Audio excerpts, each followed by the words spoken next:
So I had a weird encounter last week. Let me tell you about it. Dude I knew 20 plus years comes up to me, tells me how crappy of a financial situation he's in.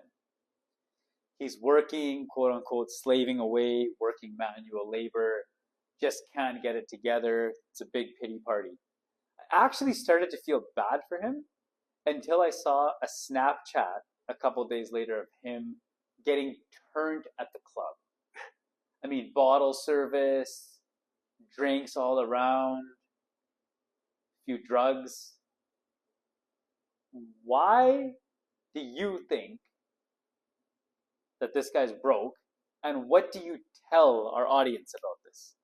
So this guy's coming to you, Mm-hmm. whining, Yeah. complaining over how hard life is out here, right? Mm-hmm. Cry me a river. From my time working behind the till, Mm-hmm. this observation came to me as I'm working my two jobs. And you just watch whether you are dealing with people in my accounting job as your white collar professionals, and then you're behind the till dealing with people from different backgrounds. So you're going to be dealing with white collar, blue collar, everything in between.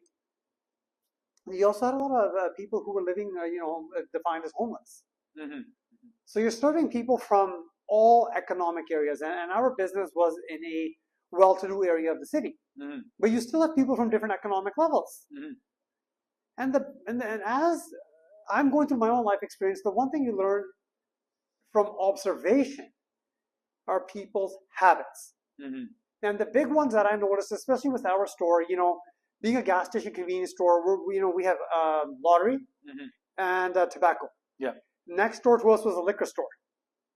And a lot of the times the customers would come from, you could grab just one-stop shop kind of a thing, right? Mm-hmm. Pick up some gas, get some lottery tobacco, next door pick up some liquor. Yeah.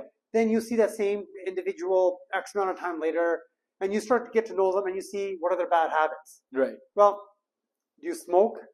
Do you drink? Do you gamble? Do you do drugs? Mm-hmm. For a lot of people, it's a combination of the four. Now, when you're doing these items as well, you're going to be eating out too. Mm-hmm. We had no shortage of restaurants in our area either. Right. Then you got to spend like the boys. You got to dress like the boys. Whether they can afford it like the boys, that's a different topic. But you got to be popping your collars. Yeah. So now you're spending money on expensive clothes. Mm-hmm. Then maybe I want to be going on trips. I've identified these 7 areas in my observation. So again, to recap, I always call it the big 4. Mm-hmm. You smoke, drink, gamble, do drugs. Then my subset 3. Mm-hmm. Not everyone has these ones, but they exist. Do you eat out? Do you spend a lot of money on clothes? And how much do you travel? So these 7 items I've covered, and this came to me as I was standing behind the till. Mm-hmm. Observing people, talking to my customers. Some of them, quite a few, they became my friends. Yeah. And they tell you their life problems, what's going on. And time again, these 7 categories is where I observed through listening. Mm-hmm. This is where people's money goes. Mm-hmm. So going back to this person who you've known for 20 plus years. Yeah. Yeah, life sucks. Life sucks when you're earning whatever you're earning and it's going to your bad habits. That's where all life comes down to. My bad habit in my case was food. Mm-hmm. That's where my money and my time was going. Right. I've said in previous videos, I don't have a problem working all these hours I was working because on the days when I was trying to diet and lose weight, when I was being strict, but I really wasn't being strict. But for the times that I was, I'm eating a fixed diet. I prepared all the food at home. Mm-hmm. I'm still working 55 to 60 hours, maybe more a week. Yeah. But I come home from a long shift, which I think was a long shift, and I get bored by 9 p.m. Mm-hmm. because I'm not spending money on food Mm-hmm. or the other 6 bad habits that could exist. So now I'm free. Mm-hmm. Now my buddies want to call, yeah, let's go out. I'm like, oh, okay, that's cool. But they know I got to be ready for work next morning. So I'm going to be back home by 10:30. Work is almost like a grounding mechanism. Keeps you Work kept me grounded, but I still could have gotten drunk. Yeah, I a lot of guys do that. Right? Like yeah. I still could have gone and played poker and said, oh, it's no big deal. Yeah. But in my mind, I didn't have those habits. My habit was always, I got to eat. Mm-hmm. Eating consumed every aspect of my life. But I was dieting today. Mm-hmm. I told my buddies I was dieting. So I can't lie and go out and eat with them now because I've already told them I've ate for my diet, right? Right. And diets don't work, guys. That's a different video, though.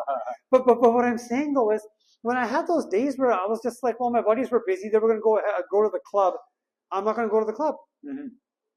Comes down to your bad habits. So when people complain they don't have money or time, look at your bad habits. Mm-hmm. It's in your subconscious, because you're telling yourself when you're trying to get into good habits, I have to do this. Mm-hmm. You should want to have a good habit.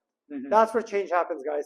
So for your friend, if he wants to be popping his collars and going to the club, it's until his mind subconsciously and consciously becomes one to say, been there, done that.